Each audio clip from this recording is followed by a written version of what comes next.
Hello, Keralam മാറുകയാണ്. ആറുവരിപ്പാതയുടെ അപ്ഡേറ്റ്സുമായിട്ടാണ് ഞാനിന്ന് വന്നിട്ടുള്ളത്.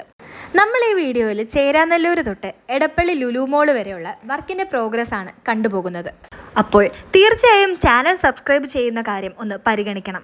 പറവൂർ സൈഡിൽ നിന്ന് നമ്മൾ എടപ്പള്ളിയിലേക്ക് പോവുകയാണ്. അപ്പോൾ ഈ കാണുന്നതാണ് ചേരാനെല്ലൂർ അണ്ടർ പാസേജ്. ഈ ഒരു അണ്ടർ പാസേജിൻ്റെ വർക്കുകൾ 75% പൂർത്തിയായിട്ടുണ്ട്. റാമ്പ് വർക്ക് വലിയ രീതിയിലുള്ള ഒരു പുരോഗതിയാണ് നമുക്കിവിടെ കാണാൻ സാധിക്കുന്നത്.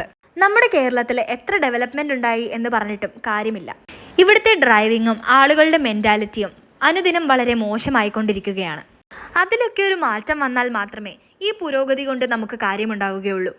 ഇരുവശങ്ങളിലുമുള്ള അപ്രോച്ച് റോഡുകളുടെ പണി പൂർത്തിയായിട്ടുണ്ട്. റാമ്പ് വർക്കുകൾ നല്ല രീതിയിൽ പുരോഗമിക്കുന്നുണ്ട്. നല്ല രീതിയിൽ മണ്ണിട്ട് ഇവിടെ ഉയർത്തുന്നത് നമുക്ക് കാണാൻ സാധിക്കുന്നു. ഡ്രെയിനേജിൻ്റെ വർക്കുകളും ഏറെക്കുറെ പൂർത്തിയായതായിട്ടാണ് നമുക്കിവിടെ കാണാൻ സാധിക്കുന്നത്. ഇരുവശത്തുമുള്ള അപ്രോച്ച് റോഡുകളുടെ വർക്ക് പൂർത്തിയായതുകൊണ്ട് തന്നെ ഇരുവശത്തേക്ക് പോകുന്ന വാഹനങ്ങൾ അതാത് റോഡുകളിലൂടെ പോകുന്നത് കൊണ്ട് തന്നെ ട്രാഫിക് ബ്ലോക്കിന് വലിയ രീതിയിലുള്ള ഒരു കുറവ് ഇവിടെയുണ്ട്. വലതുവശത്തെ ഈ ദൃശ്യങ്ങൾ കാണുമ്പോൾ നമുക്ക് കാണാൻ കഴിയുന്നത് നല്ല രീതിയിൽ മണ്ണിട്ട് ലെവൽ ചെയ്തിട്ടുണ്ട്. ഈ ഒരു ഭാഗത്തെ പണികൾ ഏകദേശം ഒരു 50% മുകളിൽ കഴിഞ്ഞിട്ടുണ്ട്. ഇവിടുന്ന് മുന്നോട്ട് പോകുമ്പോൾ നമുക്ക് കാണാൻ കഴിയുന്നത് ആറുവരിപ്പാതയുടെ പണികൾ 80-85% പൂർത്തിയായിട്ടുള്ളതാണ് നമുക്ക് കാണുന്നത്. ഏതാനും സ്ഥലങ്ങൾ ഇടവിട്ട് ചെറിയ രീതിയിൽ വർക്കുകൾ പെൻഡിംഗ് ഉണ്ട്. ശരിക്കും പറഞ്ഞാൽ ഇവിടുത്തെ വർക്കുകൾ നേരത്തെ തീർക്കേണ്ടത് അത്യാവശ്യമായിരുന്നു. ചേരാനെല്ലൂർ എടപ്പള്ളി റൂട്ട് എന്ന് പറഞ്ഞു കഴിഞ്ഞാൽ ഏറ്റവും വലിയ റഷുള്ള ഒരു റൂട്ടാണ്. നമുക്ക് ബാക്കിയുള്ള സ്ഥലങ്ങൾ വെച്ച് കമ്പയർ ചെയ്യുമ്പോൾ ഇവിടുത്തെ വർക്കുകൾ വളരെ സ്ലോ ആയിട്ടുള്ള ഫീലാണ് ലഭിക്കുന്നത്. ഇപ്പോഴത്തെ വർക്കുകൾ കാണുമ്പോൾ ഇപ്പോഴത്തെ വർക്കിൻ്റെ ഒരു പ്രോഗ്രസ് കാണുമ്പോൾ അടുത്ത 4-5 മാസങ്ങൾക്കുള്ളിൽ ചേരാനെല്ലൂർ മുതൽ എടപ്പള്ളി വരെയുള്ള വർക്കുകൾ ഏകദേശം ഒരു 75-80% വർക്കുകൾ പൂർത്തിയാകും എന്നാണ് പ്രതീക്ഷിക്കുന്നത്. ഈ ഒരു ഏരിയയിലെ വർക്കിൻ്റെ ഏറ്റവും നല്ല കാര്യം എന്ന് എനിക്ക് തോന്നിയത് അപ്രോച്ച് റോഡുകളുടെ വർക്ക് തന്നെയാണ്. ഇരുവശങ്ങളിലും അപ്രോച്ച് റോഡുകളുടെ വർക്കുകൾ പൂർത്തിയായി എന്നതുകൊണ്ട് തന്നെ വലിയ രീതിയിൽ തിരക്ക് കുറയ്ക്കാൻ കഴിഞ്ഞിട്ടുണ്ട്. എന്നാലും പീക്ക് അവേഴ്സിൽ, അതായത് രാവിലെയും വൈകുന്നേരവുമെല്ലാം നല്ല രീതിയിലുള്ള തിരക്ക് അനുഭവപ്പെടാറുണ്ട്. ഇനിയുള്ള പ്രധാനമായ under passage Kunnumpuram under passage ആണ്. ഇവിടെ ഒരുപാട് ഫ്ലാറ്റുകളുടെയൊക്കെ കൺസ്ട്രക്ഷൻ നടക്കുന്നതായി നമുക്ക് കാണാം. ഈ അണ്ടർ പാസേജിലൂടെയാണ് അമൃത ഹോസ്പിറ്റലിലേക്കൊക്കെ പോകുന്ന വഴി. ഈ ഒരു ഏരിയയിൽ വലിയ രീതിയിൽ പണികൾ നടക്കുന്നതായി നമുക്ക് കാണാൻ കഴിയുന്നില്ല.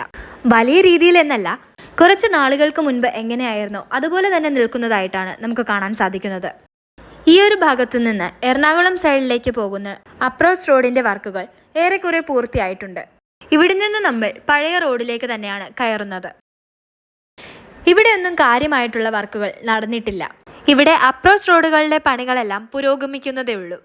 ഇവിടെ വലിയ രീതിയിലുള്ള വർക്കുകൾ ഇനിയും പെൻഡിംഗ് ഉണ്ട്. പഴയ റോഡ് ഇപ്പോഴും നിലനിർത്തി തന്നെയാണ് പോകുന്നത്. ഇവിടുത്തെ പുതിയ പാലത്തിൻ്റെ വർക്കുകളെല്ലാം നമുക്ക് ലെഫ്റ്റ് സൈഡിൽ കാണാൻ സാധിക്കുന്നുണ്ട്.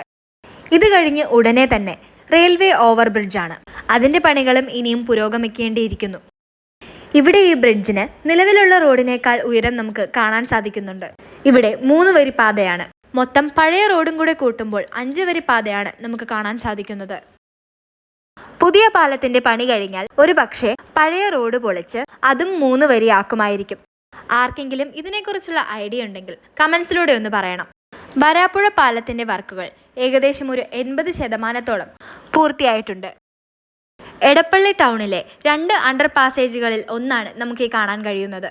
എറണാകുളത്തെ ഗതാഗത കുരുക്ക് കുറയ്ക്കുവാൻ ഇതാണ് ഇപ്പോഴത്തെ പരിഹാരം. കലൂര് എറണാകുളം ഭാഗത്തേക്കൊക്കെ പോകണമെങ്കിൽ ഈ ഒരു അണ്ടർ പാസേജിനെ ഡിപ്പെൻഡ് ചെയ്താണ് പോകുന്നത്. മറ്റൊരു അണ്ടർ പാസേജ് വരുന്നത് ഒബ്രോൺ മോളിൻ്റെ അടുത്താണ്. മഴക്കാലമെല്ലാം വരുമ്പോൾ വെള്ളക്കെട്ടിൻ്റെ പ്രശ്നങ്ങൾ എത്രത്തോളം രൂക്ഷമാണെന്ന് നമ്മൾ കണ്ടറിയേണ്ടിയിരിക്കുന്നു. ഒരു പക്ഷേ അതിനൊക്കെ തീരുമാനമായിട്ടായിരിക്കാം ഈ ഒരു ഡിസിഷൻ വന്നത്. ഈ ഒരു സംവിധാനം എത്രത്തോളം പ്രാവർത്തികമാകുമെന്നുള്ളത് നിങ്ങളുടെ അഭിപ്രായം ഒന്ന് കമൻസിലൂടെ പറയണേ. പണ്ട് പറഞ്ഞിരുന്നത് മെട്രോയുടെ മുകളിലൂടെ ആയിരിക്കും ഈ റോഡ് പോകുന്നത് എന്നൊക്കെയാണ്. പിന്നീടാണ് ഈ ഒരു ഡിസിഷനിലേക്ക് എത്തിയത്. എന്താണെങ്കിലും ഇത് ബലം കാണട്ടെ എന്ന് ആശംസിക്കുന്നു. ലുലു മോൾ ഉള്ളത് കൊണ്ട് തന്നെ ഓഫേഴ്സ് ഒക്കെ വരുമ്പോഴും ഫെസ്റ്റിവൽസിൻ്റെ സമയത്തൊക്കെ ഇവിടെ വലിയ രീതിയിലുള്ള ഒരു തിരക്ക് നമുക്ക് എക്സ്പെക്റ്റ് ചെയ്യാവുന്നതാണ്. ഇനി ഇതുപോലുള്ള അടുത്ത വീഡിയോയുമായിട്ട് വീണ്ടും വരാം.